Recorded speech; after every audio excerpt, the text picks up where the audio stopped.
Hello and welcome to your HR Career Podcast. I'm very pleased to be interviewing Rebecca Cook today. Hello, Rebecca. Hi, Jane. Welcome to the podcast. So really interested to hear about your career and to share some ideas. As I have with all the other people I'm interviewing, I sent you some questions beforehand, so you've had a bit of time to prep. It also gives me some ideas of where I want to take things. But, we might go off at a tangent, and that's perfectly cool. So this is a relaxed conversation about careers. So let's get stuck in. So let's start at the beginning. Why HR? Good question. So I went to university. I studied sociology and social policy at university. I always knew that I wanted to do something within something people orientated, and went back and forth as to what that would be. But during my time at university, I did a little bit of work experience. It was only like a week, but I spent time with a HR director at a brewery and just got exposure to HR. That week was actually brilliant because I saw so many different aspects to it. I wasn't actually really doing work. It was more just being around it and seeing what people did within the function. And after that, I thought, right, this is what I want to get into. I graduated uni and I didn't immediately go into HR. It wasn't until I moved back up north after a year when I got a role as a learning and development trainer. I thought, right, I need to focus now. I know I want to get into HR somehow. So it was primarily training focused, but it got me that exposure to HR admin, and also obviously L&D is a part of that HR function anyway. So yeah, that's kind of, and then I just loved being in a function that was so different. It was different every day. It was very people focused. And so that kind of gave me that push that I knew that was where I wanted to end up in. So it's that idea. So for you, I'm always interested to see what the route is for the different people that I'm interviewing. And so for you, it was that route of being interested in people and how people think and how people operate, which you can see from your sociology degree. Yeah. And so that sort of was, and you obviously like the business office workplace, and we're interested in that. So what was it? So did that kind of stay in your mind? So if you were sort of graduating and working in admin jobs or other jobs, was HR always in your mind as a future concept? At that point it was definitely, because I'd moved down to London, and at that point I just got a job. It was a kind of contracting role in a bank, and it was never going to be, it was a contracting role. It was never going to be a long-term permanent thing. I knew that was where I wanted to get into. I just didn't know how to start going down that route. But I knew that I think like you just covered just then, the fact that it was very people focused, but also the business element, because I knew that I wanted to kind of have this corporate career. I know I wanted to, I was quite ambitious. I wanted to climb the ladder, and from having that week's work experience, I was quite fortunate enough to see both sides of HR as well. So I didn't go into it thinking, right, it's just all about doing nice things. They were in the middle of some 2P transfers then, and even that just really interested me. And so, it was definitely that interest in people and how people operate, and how people operate within a business setting, and the idea of obviously getting a career that I could progress in, that really appealed to me. Yeah, and I think often that is something that engages people. It was certainly something that engaged me, was the idea of that this is a long-term career. It's a proper profession. There's something kind of quite substantial about it, more so than just administration, which was something that a lot of people go into. So we've got this idea then. So we've got young Rebecca, who's got all these ideas about business and corporate, and you've seen an HRD in action, and you've got these ideas. I'd ask one question to everyone about your biggest HR lesson, and you talked a little bit about the variety, and that no 2 days are the same, and you can't always plan because everything's going to change. So talk to me a little bit about how you cope with that day to day, or how you coped with that at the start of your career. Yeah, definitely. I think that was something that I learned quite early on, because as somebody that, and I think especially, you come out of university where you've been planning everything quite well. But then I went into banking role, you'd plan your day out, you knew what that could look like. There was always that structure. And I think I quickly learned in HR that yes, you can put your to-do list, you can set your day out, you can set your week and month out, but the reality is that something is going to happen that is going to throw you off course, and you are going to have to adapt and reprioritize constantly. And I mean, even though I said that that's been my biggest lesson, I'm still constantly relearning it now, because I still fool myself into thinking, oh, I can make this really structured plan for the coming weeks.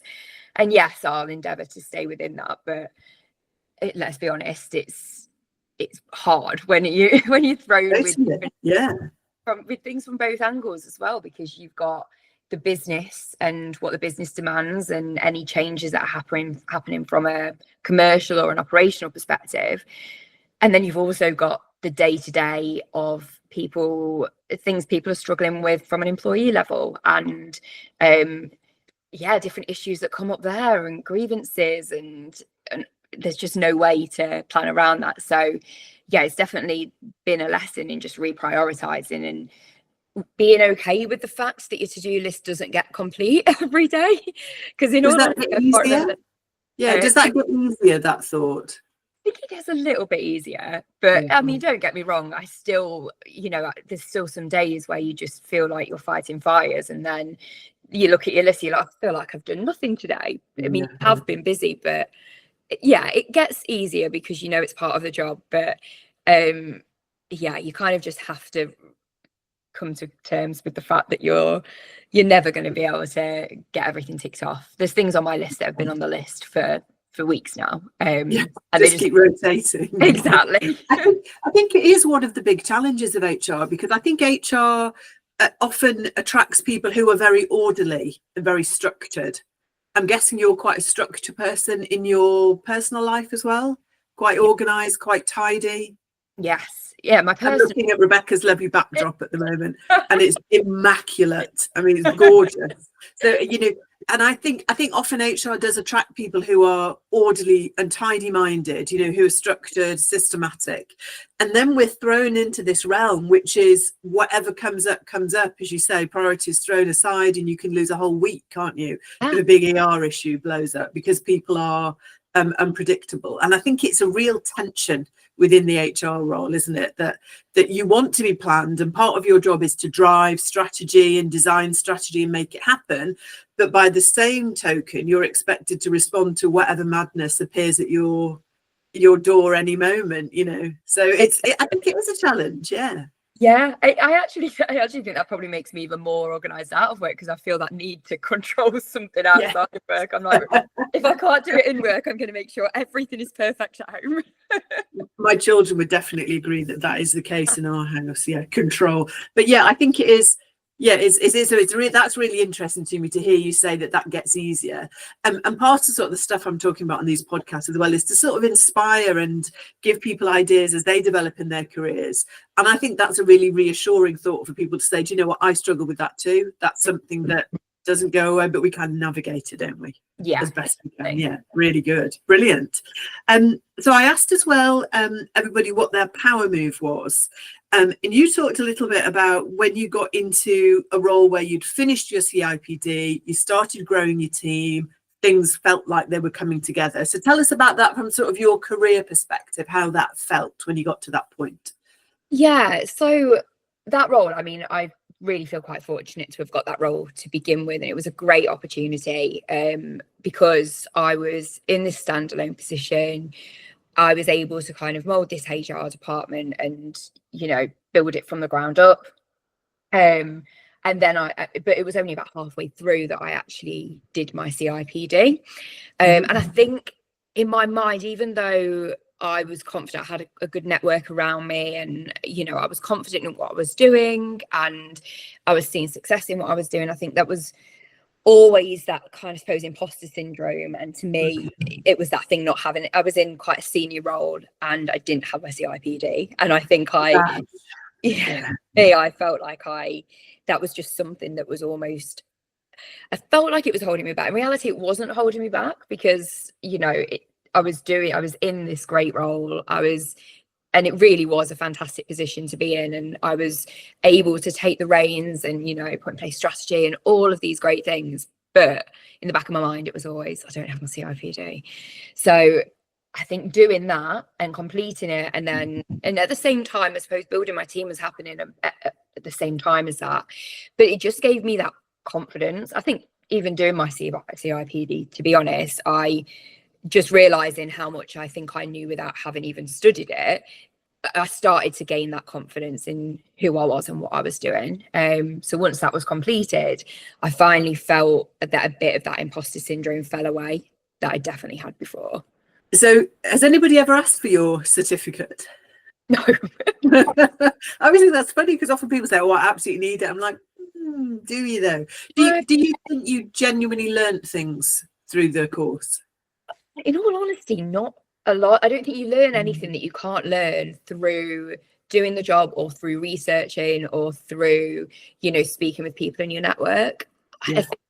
It's all content that you don't need to study the course to gain the knowledge. I think it was more a tick box, if I'm honest, because would you reckon, Miss, there were other people in your situation at the point of your career you were at, if people asked you now for advice to say, do you think it's worth doing it, what would you say to them?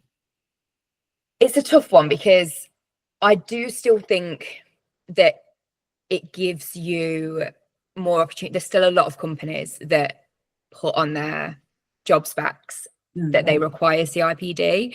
I don't necessarily agree that that is needed if you've got the experience, but unfortunately, the market that we're in, that is the case. So I think if somebody is looking to go elsewhere, or, you know, thinking about their future and they're able to do it, then I would say go for it. I mean, I was lucky to be funded through my company as well, because obviously people have to consider the cost as well.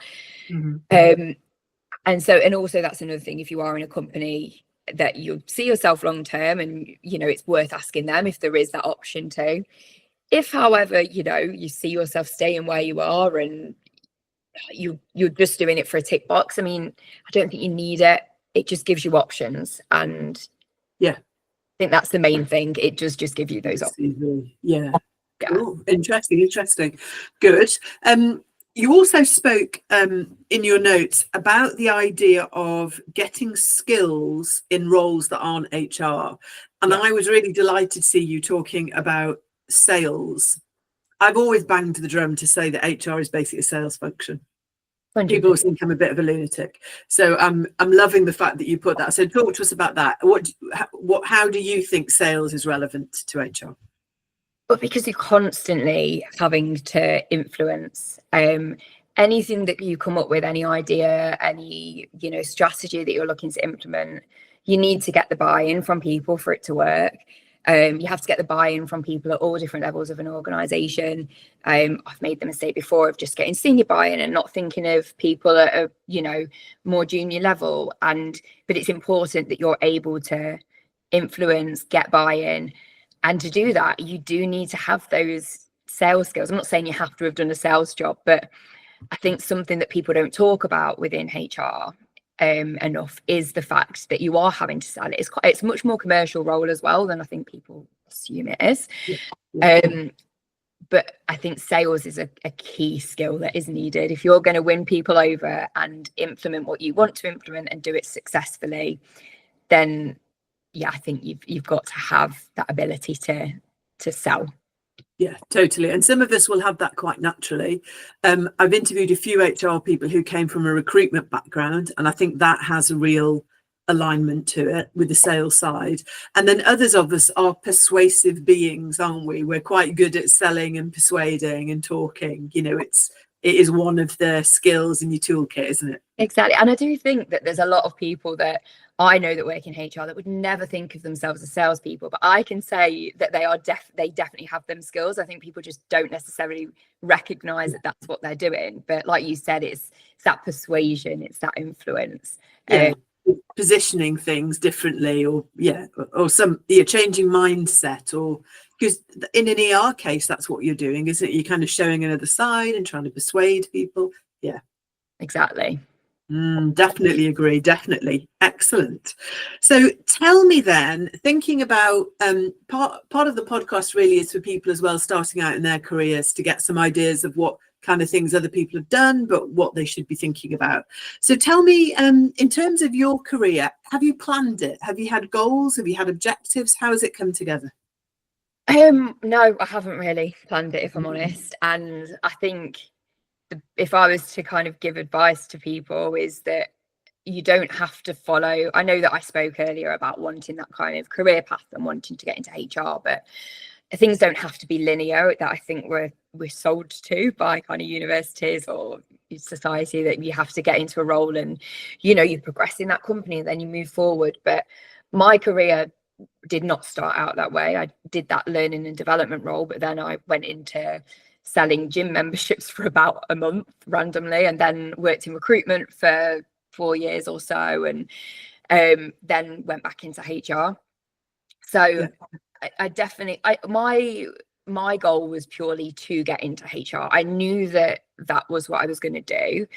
I didn't know how I was going to do it, because there's also that thing where I'd moved from London to Leeds, and it was also balancing out the fact that if you're getting into an entry-level HR role and the costs, and you're trying to figure all those things out, and I found it hard, and that was 10, 12 years ago. And I can only imagine how hard it is now for people having to balance out, right, I could get this job that pays really well, or I could get this job that's an entry-level role, but will get me that experience.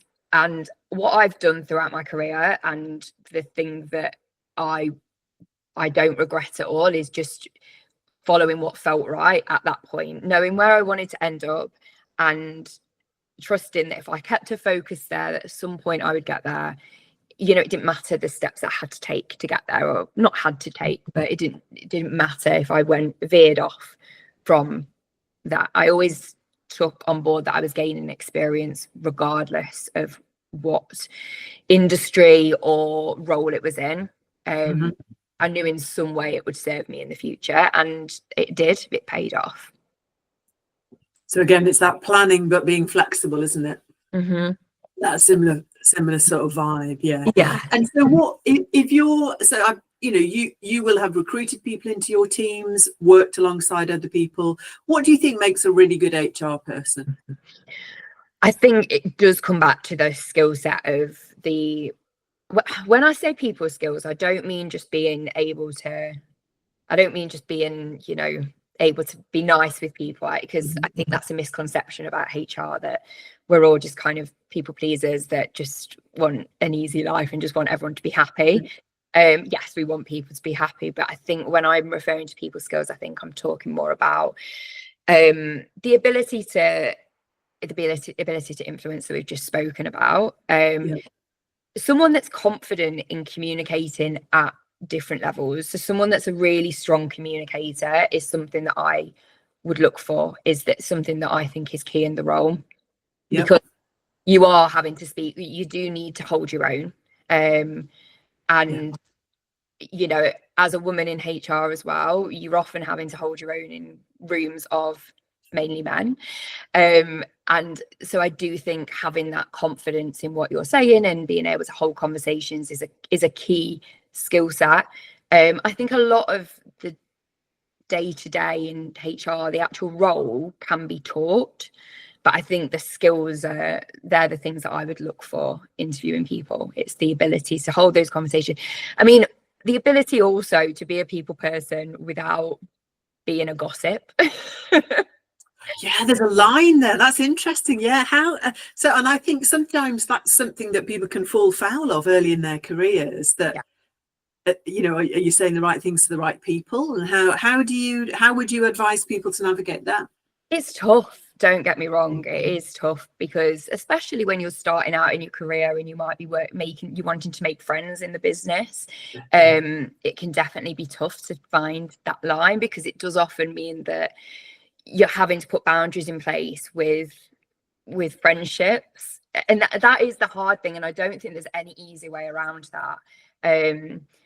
But yeah, it's something that, like you said, it's quite easy to cross that line and say the wrong things. So Honestly, I don't really even have the answer, because I think it's just one of those things where you have to set boundaries. And I think if that's something that doesn't sit well with you, it's probably not going to be that great a career choice.